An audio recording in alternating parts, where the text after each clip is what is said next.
Hey guys, అసలు రాయలసీమ అంటేనే కారం దోశ అంటేనే రాయలసీమ.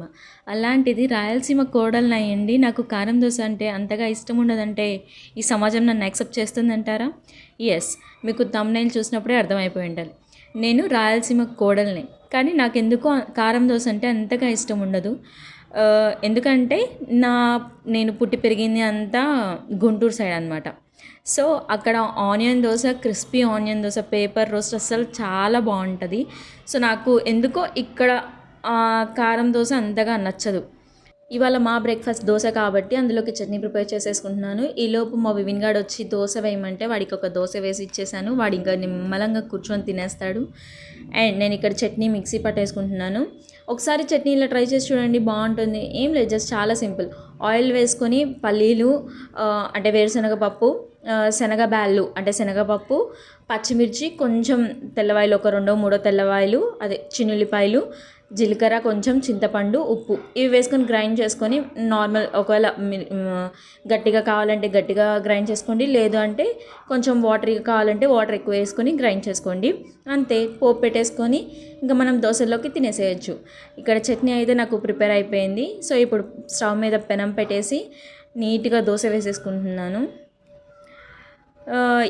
ఇది అంటే క్రిస్పీ దోశకైతే రాదు ఈ పిండి, ఎందుకంటే ఈ పిండి డిఫరెంట్గా చేస్తామన్నమాట. ఎలా అంటే నార్మల్గా క్రిస్పీ దోశకి కావాలంటే మనం వన్ కప్ మినప్పప్పుకి 2 గ్లాసెస్ ఆఫ్ బియ్యం వేస్తాం కదా, బట్ ఇది అలా కాదనమాట. ½ గ్లాస్ ఆఫ్ మినప్పప్పుకి 2 గ్లాసెస్ ఆఫ్ రైస్ వేసుకొని కొంచెం అన్నం వండిన అన్నం ఉంటుంది కదా, అది పిండి మిక్సీ పట్టుకునేటప్పుడు అన్నం వేస్తామన్నమాట గ్రైండ్లో. సో అందుకు ఈ దోశలు అనేది సాఫ్ట్గా వస్తాయి, అంత క్రిస్పీగా రావు.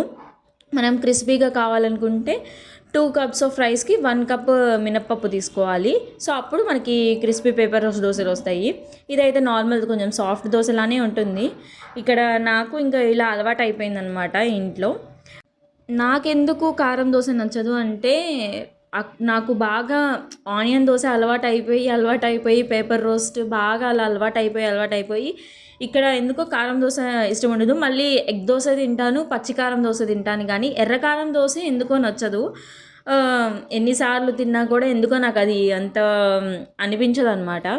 సో దట్స్ ఫైన్, ఎవరి ఒపీనియన్ వాళ్ళది. నాకు అది ఇష్టం ఉండదు. బట్ పచ్చికారం దోశ తింటాను, ఇక్కడ ఎగ్ దోశ తింటాను.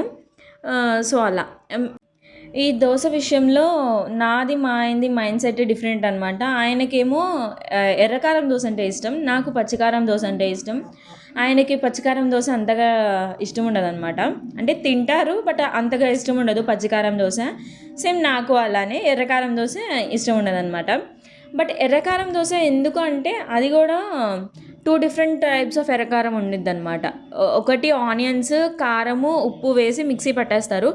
ఇంకొకటి ఏంటంటే ఎండుమిరపకాయలు ఉంటాయి కదా, వాటిని కొంచెం వాటర్లో బాయిల్ చేసి చింతపండు వేసి ఆనియన్స్ వేసి మిక్సీ పడతారనమాట. ఆ ఎర్రకారం దోశ కొంచెం బాగుంటుంది టేస్ట్. నాకెందుకో అది కొంచెం బెటర్ అనిపించింది. ఈ డైరెక్ట్ కారం వేస్ట్ చేసేదానికంటే కూడా అట్లా ఎండుమిరపకాయల్ని కొంచెం వాటర్లో బాయిల్ చేసిన తర్వాత ఆనియన్స్ వేసి మిక్సీ పట్టుకునే ఆ ఎర్రకారం కొంచెం టేస్ట్ అనిపిస్తుంది అనమాట.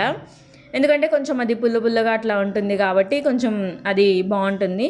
సో మీలో ఎంతమందికి కారం దోశ అంటే ఇష్టం, ఎంతమందికి ఇష్టం లేదు?